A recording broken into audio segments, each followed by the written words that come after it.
નમસ્તે, good morning વિદ્યાર્થી મિત્રો. આપણે વેગની વાત કરી, પછી ભૌતિક વિજ્ઞાનમાં જે ગણિત આવે છે વિકલન, એ વિકલનની વાત કરી. કેટલાક એના દાખલા પણ થોડા ઉદાહરણ સ્વરૂપે મૂકેલા, તમે ઘરે ગણ્યા હશે. હવે એક એના પછીની વાત, પ્રવેગ એટલે શું, સરેરાશ પ્રવેગ કોને કહેવાય અને તત્કાલીન પ્રવેગ કોને કહેવાય. તો પ્રવેગ એટલે વેગના ફેરફારના સમય દરને પ્રવેગ કહે છે. વેગના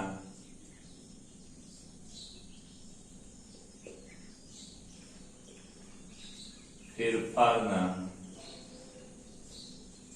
સમય દરને પ્રવેગ કહે છે. એક્સિલરેશન એ. આપણે સરેરાશ પ્રવેગની વાત કરીએ તો સરેરાશ પ્રવેગમાં આપણે વેગનો ફેરફાર લઈશું અને છેદમાં સમયગાળો. વેગના ફેરફાર અને સમયગાળાના ગુણોત્તરને શું કહેવાય?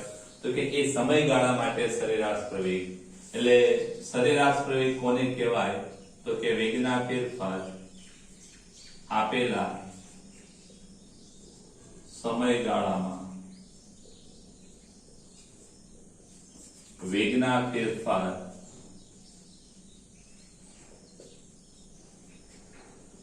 અને એ માટે લાગતા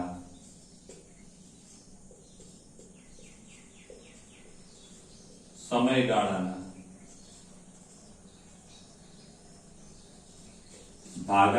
ભાગાકારને ગુણોત્તર પણ કહેવામાં આવે છે.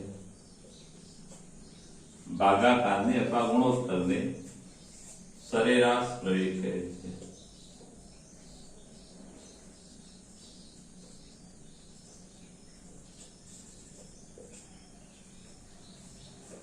હવે સમજાવો એટલે આપણે એના સૂત્રો મેળવવા પડશે. તો ધારો કે t1 સમયે પદાર્થનો અથવા કણનો વેગ v1 છે અને t2 સમયે પદાર્થનો વેગ v2 છે. અને માટે delta t is equal to t2 minus t1 સમયગાળામાં સરેરાશ પ્રવેગ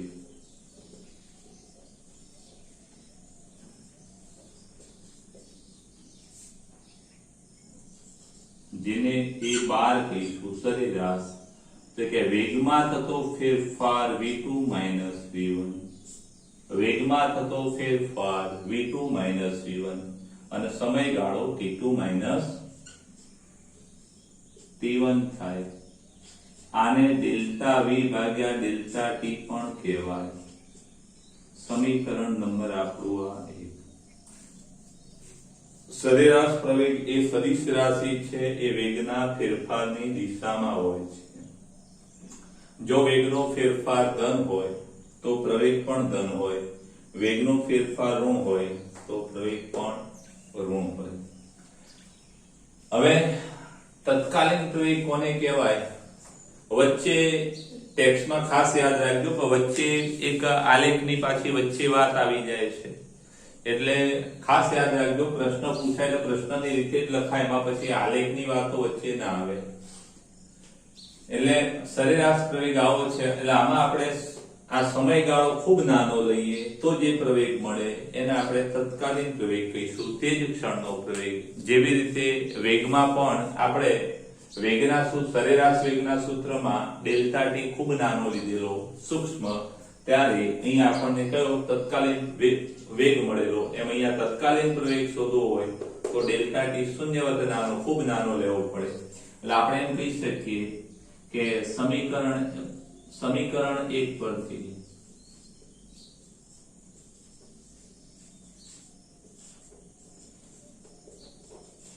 તત્કાલીન વેગ નીચે મુજબ દર્શાવી શકાય. એટલે આપણે શું કરવું પડે? તો તત્કાલીન વેગ નહીં પ્રવેગ. તો તત્કાલીન પ્રવેગ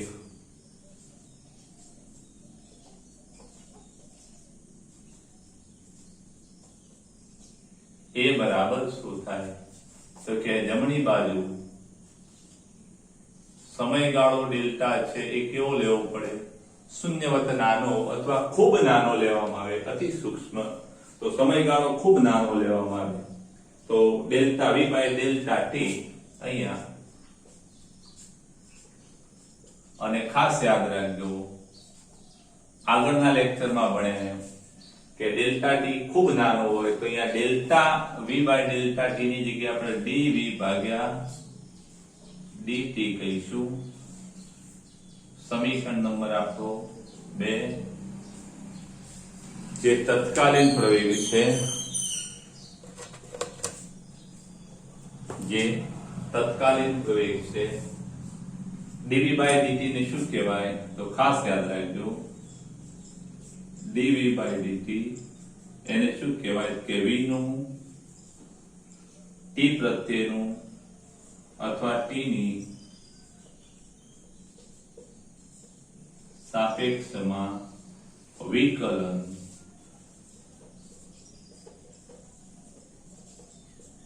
ખાસ યાદ રાખજો, v નું t ની સાપેક્ષમાં વિકલન શું મળે? પ્રવેગ મળે. આપણે એક વાત ભણ્યા કે જો x નું t ની સાપેક્ષમાં વિકલન કરવામાં, ખાસ યાદ રાખજો કે વેગ v બરાબર આપણે શું ભણ્યા? dx by dt. તત્કાલીન વેગ, જેને વેગ પણ કહેવાય, x નું સમયની સાપેક્ષમાં વિકલન કરતા વેગ મળે અને વેગનું સમયની સાપેક્ષમાં વિકલન કરતા પ્રવેગ મળે. આગળના લેક્ચરમાં આપણે વિકલન કઈ રીતે કરવું એ વિકલન કરતા મેં શીખવાડેલું છે, બરાબર? એની સારી પ્રેક્ટિસ કરજો. આ તત્કાલીન પ્રવેગ છે, સરેરાશ પ્રવેગ ને તત્કાલીન પ્રવેગ, એના એકમ શું થાય? તો કે a અને a બાર નો એકમ,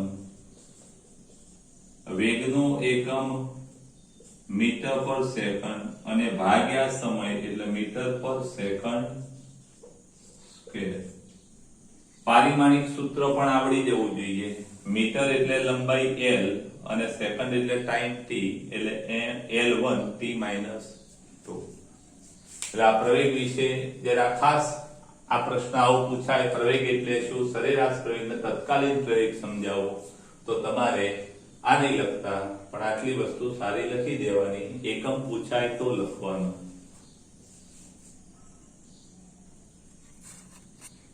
સ્ક્રીનશોટ લઈ લેજો.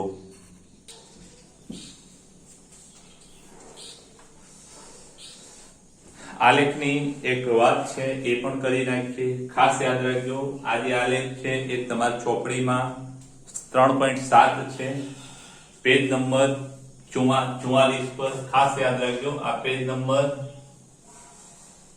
44 પર નો આલેખ છે. આલેખ 3.7 આલેખ, જે વેગ વિરુદ્ધ સમયનો આલેખ છે. અને એ આલેખનો ઉપયોગ કરી અને ચોપડીમાં 3.8 એના પછીનું પેજ એટલે પેજ નંબર 45, આ 45 પેજ પર છે, પેજ 45. અને જે પ્રવેગ એ વિરુદ્ધ સમયનો આલેખ દર્શાવેલો છે એ આપણે આ આલેખ પરથી દોરવાનો છે. એટલે ખાસ યાદ રાખજો, અહીંયા પણ આપણે આ 2 4 6 8 10 12 14 16 18 ને 20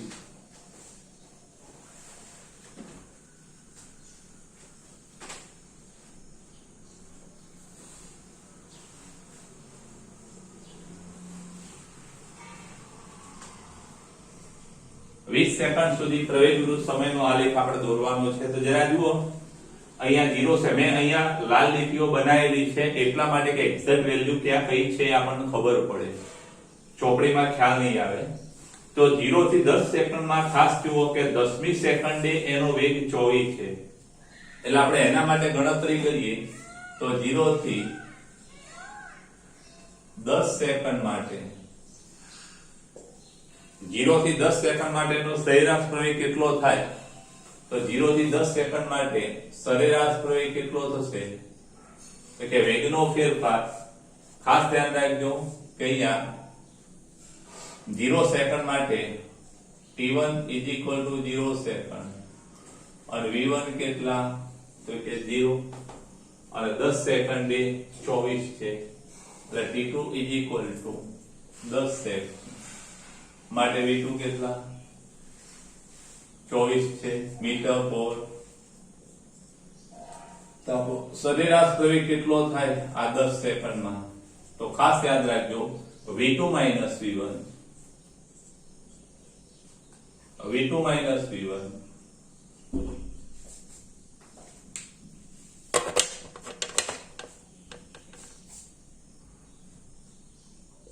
છેદમાં t2 t1. v2 કેટલા? 24 માઈનસ 0 10 માઈનસ 0 એટલે કે 0 10 માઈનસ 24 ભાગ્યા 10 અને કેટલો થાય માટે સરેરાશ પ્રવેગ? એ 12 2.4 મીટર પર સેકન્ડ સ્ક્વેર. એટલે 10 સેકન્ડ સુધી જે પ્રવેગ છે એ 2.4 છે. ખાસ યાદ રાખજો આ અચળ નથી, બદલાતો છે. ખાસ યાદ રાખજો અચળ પ્રવેગ નથી, બદલાતો છે. વેગ વિરુદ્ધ સમયનો આલેખ સુરેખ હોય તો પ્રવેગ અચળ કહેવાય. વેગ વિરુદ્ધ સમયનો આલેખ આવો વક્ર હોય તો પ્રવેગ બદલાતો. અહીંયા પ્રવેગ છે એ સતત વધતો છે એટલે આપણે એમ કહી શકીએ કે પ્રવેગ 2.4 સુધી વધે છે. ખાસ યાદ રાખજો. એટલે અહીંયા 10 સેકન્ડે પ્રવેગ કેટલો થશે? તો કે 10 સેકન્ડે પ્રવેગ 2.4 થશે. તો 10 સેકન્ડ સુધીનો આપણો પ્રવેગ વિરુદ્ધ સમયનો આલેખ આવો થશે. ખાસ યાદ રાખજો. ત્યાર પછી તમે જુઓ તો ત્યાર પછી 10 થી 18 સેકન્ડ સુધી 10 થી 18 સેકન્ડ સુધી વેગ અચળ છે. એટલે 10 થી 18 સેકન્ડ માટે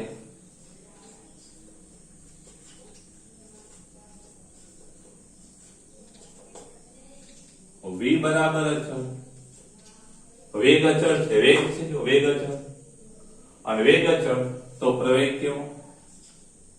સરેરાશ પ્રવેગ 0. એટલે હવે આપણે એમ કહી શકીએ કે પ્રવેગનું મૂલ્ય 10 સેકન્ડ થી 18 સેકન્ડ સુધી 0 છે. 18 સેકન્ડ સુધી 0. ખાસ યાદ રાખજો 10 સેકન્ડે વેગ કેટલો? 24. 18 સેકન્ડે વેગ કેટલો? 24. એટલે 24 વેગનો ફેરફાર કેટલો થાય? 24 માઈનસ 24 24 માઈનસ 24 0 એટલે કે 0 ભાગ્યા અહીંયા 18 માંથી 10 જાય 8 0 ભાગ્યા 8 બરાબર છે. અને પછી ત્રીજું 18 થી 20 સેકન્ડ. તો ત્રીજી વાત 18 થી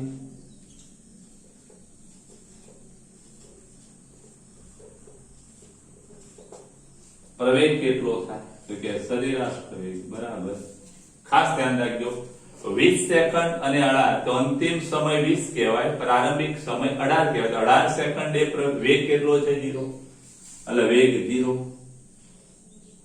માઈનસ 18 સેકન્ડે વેગ કેટલો?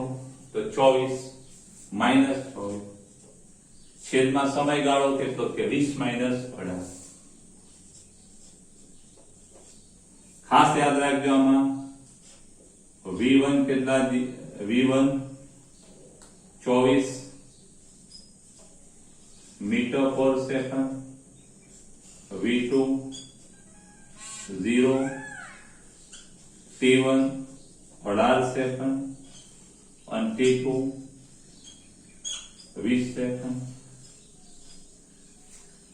અને માટે સરેરાશ પ્રવેગ કેટલો થાય આમાં?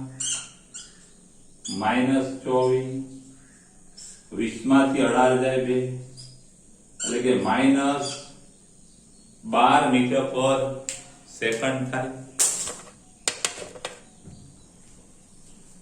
-12 મીટર પર સેકન્ડ છે.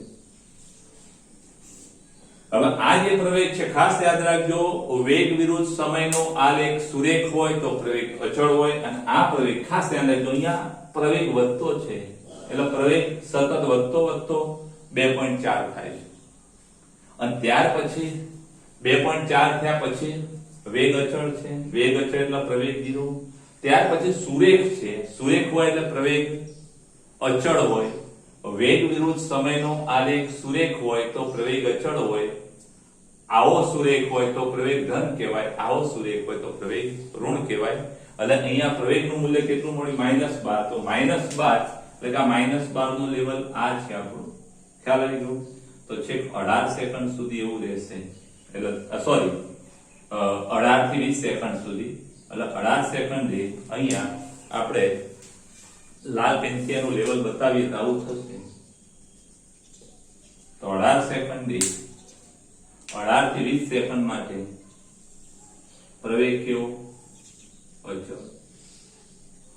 ખાસ ધ્યાન રાખજો કે આ વેગ વિરુદ્ધ સમયના આલેખ પરથી પ્રવેગ વિરુદ્ધ સમયનો આલેખ આવો બને, જેમાં અહીંયા પ્રવેગનું મૂલ્ય વધતું છે, પછી પ્રવેગ 0 છે એટલે વેગ અચળ છે, પછી વેગ અચળ છે પણ ઋણ છે, સોરી પ્રવેગ અચળ છે પણ ઋણ છે એટલે -12.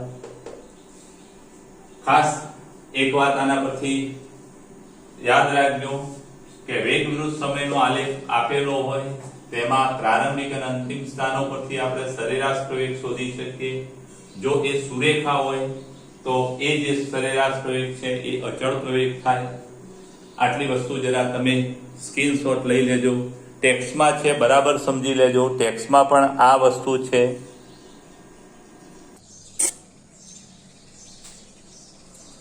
હવે કેટલાક આલેખો પરથી પ્રવેગની કઈ માહિતી મળી શકે એની જરા વાત કરીએ. તો ખાસ ધ્યાન રાખજો, આ ટુ ધ પોઈન્ટ જેટલું હું અહીંયા લખાવું એટલી વસ્તુ તમે યાદ રાખજો. ધારો કે x વિરુદ્ધ t ના આલેખ હોય, સ્થાન સમયના આલેખ, તો સ્થાન સમયના આલેખ માટે x વિરુદ્ધ t, તો એ આલેખ આવો અંતર્ગોળ હોય, ઉપર તરફ વક્ર, તો અહીંયા પ્રવેગ છે, પ્રવેગ ધન હોય એટલે કે પ્રવેગ એ ગ્રેટર ધેન 0. પછી x સ્થાન વિરુદ્ધ સમયનો આલેખ, ખાસ જોજો, x વિરુદ્ધ સમયથી નો આલેખ આવો બહિર્ગોળ હોય એટલે કે નીચે તરફ વક્રતા, આ ઉપર તરફ વક્રતા છે અને આ નીચે તરફ વક્રતા, તો આમાં પ્રવેગ છે ઋણ છે, પ્રવેગ ઋણ એટલે કે a લેસ ધેન 0. અને એક ત્રીજો આલેખ x વિરુદ્ધ t નો,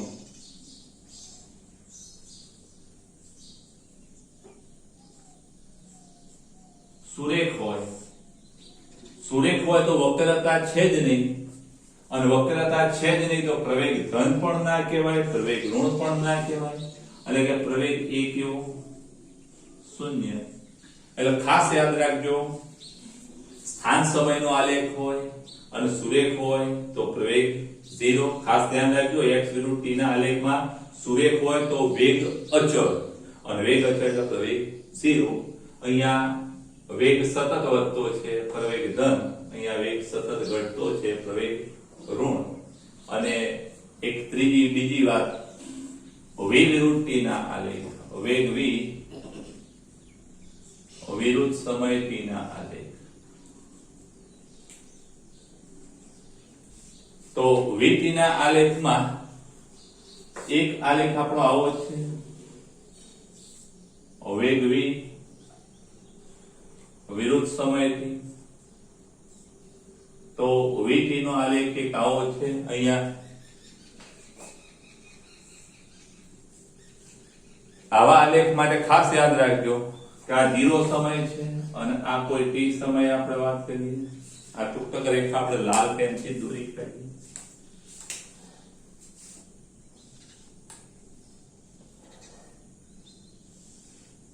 આ t1 સમય કઈક વેગ છે જેને આપણે v1 કહી દઈએ.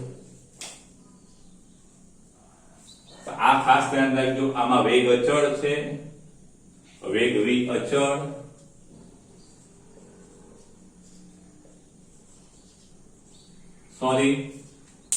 વેગ નહીં પ્રવેગ અચળ,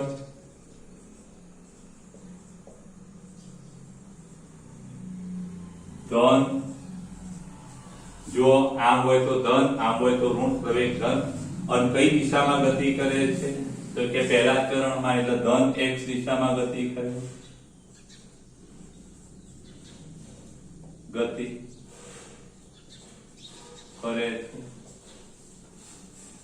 પછી બીજો આલેખ આપણો આવો છે, આ એ આલેખ ખાસ યાદ રાખજો. પછી બી આલેખ આપણો આ રીતનો છે, આ v0 છે અને અહીંયા વેગ v વિરુદ્ધ સમય t. આલેખ આપણો આવો છે. એમાં ખાસ યાદ રાખજો આ આપણો શૂન્ય સમયનો વેગ આપણો v0 અને અહીંયા આ t સમયનો વેગ v. તો અહીંયા આપણો v v0 વેગ v નાનો છે, v0 મોટો છે એટલે v v0 તફાવત ઋણ મળશે. એટલે અહીંયા પ્રવેગ કેવો? તો કે પ્રવેગ એ અચળ અને ઋણ છે. ખાસ ધ્યાન રાખજો v વિરુદ્ધ t ના આલેખનો ઢાળ એ પ્રવેગ કહેવાય, પ્રવેગ ઋણ છે. પછી પહેલા ચરણમાં એટલે ધન x દિશામાં ગતિ છે, ગતિ કરે. પછી એક ત્રીજો આલેખ છે,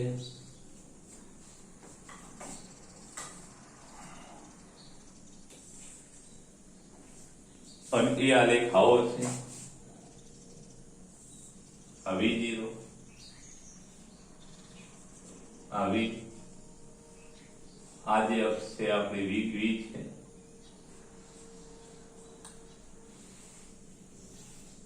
અને આપણી સમય અક્ષ t છે, t સમય વેગ સમય t. આ લેખમાં ખાસ યાદ રાખજો આ લેખ આપણો b, આ લેખ c. એમાં ઢાળ ઋણ છે એટલે પ્રવેગ ઋણ. એ કેવો? એ અચળ સુરેખા છે. v t નો આલેખ સુરેખ તો એ અચળ અને ઋણ. પ્રવેગ અચળ છે, ઋણ છે અને કેવી દિશામાં ગતિ કરે છે? તો કે ઋણ x દિશામાં.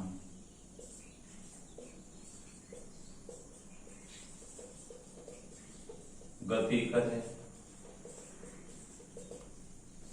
અને એના પછી ચોથો આલેખ એ આપણો આવો છે, ખાસ ધ્યાન આપજો.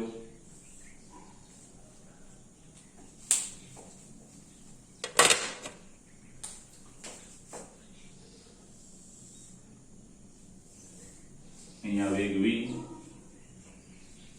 સમય t અને આલેખ આપણો આવો છે, આ t1 અને આ t. તો ખાસ યાદ રાખજો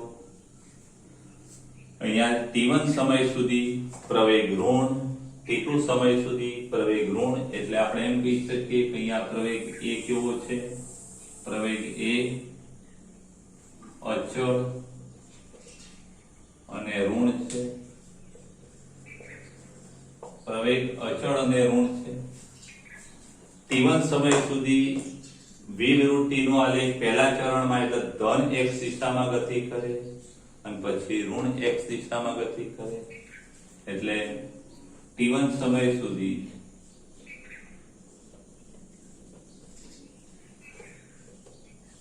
સુધીની ગતિ આપણે નીચે લખીએ અહીંયા ખાસ યાદ રાખજો 0 થી t1 સુધી ધન x દિશામાં ગતિ કરે અને t1 થી t2 સુધી ઋણ x દિશામાં ગતિ કરે ખાસ યાદ રાખજો સુધી લખી દઈએ આટલી વાત ખાસ યાદ રાખજો આલેખો પરથી કેટલી બાબતો મળે x t નો આલેખ આવો હોય તો પ્રવેગ ધન આવો હોય તો પ્રવેગ ઋણ આવો હોય તો પ્રવેગ અચળ પછી v વિરુદ્ધ t નો આલેખ હોય તો આપણે પ્રવેગની સ્પષ્ટ માહિતી મેળવી શકીએ પ્રવેગનું મૂલ્ય પણ મેળવી શકીએ અને પ્રવેગ એટલે શું કે અંતિમ વેગ પ્રવેગ મેળવવો હોય આવા આલેખ પરથી v વિરુદ્ધ t ના આલેખ પરથી પ્રવેગનું સૂત્ર શું થાય તો કે v - v0 છેદમાં t - 0 અથવા t - 0 એટલે v - v0 છેદમાં t - 0 આના પરથી આપણે અને આ જે મળે એને શું કહેવાય આલેખનો ઢાળ કહેવાય શું કહેવાય આલેખનો ઢાળ ઢાળ એટલે સામેની બાજુ ભાગ્યા પાસેની બાજુ અહીંયા ઢાળ શોધવો હોય તો સામેની બાજુ આ કેટલી કહેવાય કે v - v0 આ v અને આ v0 એટલે આ કેટલી થાય v - v0 અને આ કેટલી થશે t - 0 t t1 નહીં t - 0 ખ્યાલ આવી ગયો એટલે v - v0 આલેખનો ઢાળ એટલે સામેની બાજુ ભાગ્યા પાસેની બાજુ જેને તમે tan થીટા પણ કહો છો અને tan આ થીટા લઈએ તો આને tan થીટા પણ કહેવાય ખાસ યાદ રાખજો એટલે કોઈ પણ આલેખનો tan થીટા એ એનો શું કહેવાય ઢાળ કહેવાય અને ઢાળ એટલે બીજું કઈ નહીં આમ લીટી પાડવાની સામેની બાજુ ભાગ્યા પાસેની બાજુ એને શું કહેવાય આલેખનો ઢાળ और v विरुद्ध t ના આલેખનો ઢાળ એ પ્રવેગ થાય ખાસ યાદ રાખજો વેગ વિરુદ્ધ સમયના આલેખનો ઢાળ પ્રવેગ ધન પ્રવેગ ઋણ આ ધન x દિશામાં ગતિ કરે આ ધન x દિશામાં ગતિ કરે આ પ્રવેગ ઋણ અને કયું ચરણ તો કે ચોથું ચરણ એટલે ઋણ x દિશામાં ગતિ કરે અહીંયા ધન x દિશામાં ગતિ કરે પ્રવેગ ઋણ અને ઋણ x દિશામાં ગતિ કરે એટલે ખાસ યાદ રાખજો કે v વિરુદ્ધ t ના આલેખ પરથી આપણે પ્રવેગનું મૂલ્ય પણ આ સૂત્રનો ઉપયોગ કરી શોધી શકીએ આલેખનો ઢાળ એ એનો પ્રવેગ છે ચલો આટલી ખબર પડી સ્ક્રીનશોટ લઈ લેજો એક બાબત રહી જાય છે એ આપણે પછી દોરી કાઢીએ જગ્યા હોય તો નીચે પાડી દઈએ નથી જગ્યા સ્ક્રીનશોટ લઈ લેજો લઈ લીધો સ્ક્રીનશોટ અચ્છા હવે v વિરુદ્ધ t ના આલેખ પરથી એક અગત્યની માહિતી મળે છે ખાસ એક મહત્વની વાત v t ના આલેખ પરથી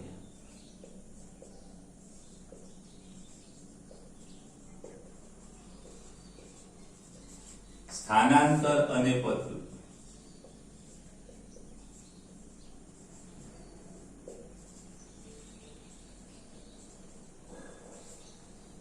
મેળવી શકાય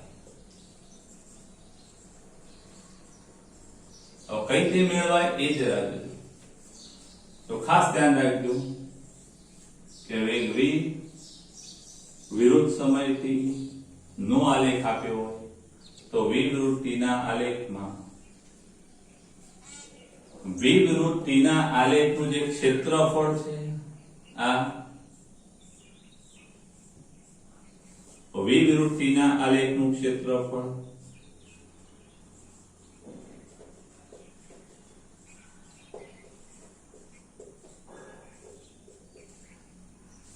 ખાસ ધ્યાન રાખજો ભણ્યા કે v બરાબર અંતર ભાગ્યા સમય તો સ્થાનાંતર બરાબર વેગ ગુણ્યા t થાય ને એટલે આ વેગ છે આને શું કહીશું આપણે વેગ v અને આને શું કહીશું t એટલે વેગ અને સમયનો ગુણાકાર, વેગ અને સમયનો ગુણાકાર શું થાય? સ્થાનાંતર થશે. એટલે v ના આલેખનું ક્ષેત્રફળ શું થાય? સ્થાનાંતર. ખાસ ખાસ ખાસ યાદ રાખજો આ બાબતને, આ બાબત ખાસ યાદ રાખજો. લાલ પેન ક્યાં ગઈ? બહુ મહત્વની વાત છે આ બાબત ખાસ યાદ રાખજો. આમાં એક વાત બીજી એ પણ, જો સમયની ઉપરનું ક્ષેત્રફળ હોય તો સ્થાનાંતર ધન ગણાય. સમયની નીચેનું ક્ષેત્રફળ હોય તો આપણને ખબર છે ઋણ x દિશામાં. સમયની નીચે હોય તો ઋણ x, સમયની નીચે હોય તો ઋણ x, સમયની ઉપર હોય તો ધન x. આ ગતિ ધન x દિશામાં, આ ગતિ ધન x દિશામાં, આ ગતિ ઋણ x દિશામાં, આ ગતિ ઋણ x દિશામાં. એટલે જ્યારે સ્થાનાંતરની વાત હોય ત્યારે સમય અક્ષની ઉપરના ક્ષેત્રફળ ધન ગણાય, એટલે સ્થાનાંતર ધન, અને સમય અક્ષની નીચેનું સ્થાનાંતર, એટલે સમય અક્ષની નીચે ક્ષેત્રફળ આવતું હોય તો એ સ્થાનાંતર ઋણ ગણાય. ખાસ યાદ રાખજો. પણ જો અંતર અથવા પથ લંબાઈ શોધવાની હોય તો બધા ક્ષેત્રફળો ધન ગણવા. આટલી વસ્તુ જરા ખાસ યાદ રાખજો. ચાલો, આ બાબત સારી સમજી લેજો તો આગળનો પ્રશ્ન તમને સારો આવડશે.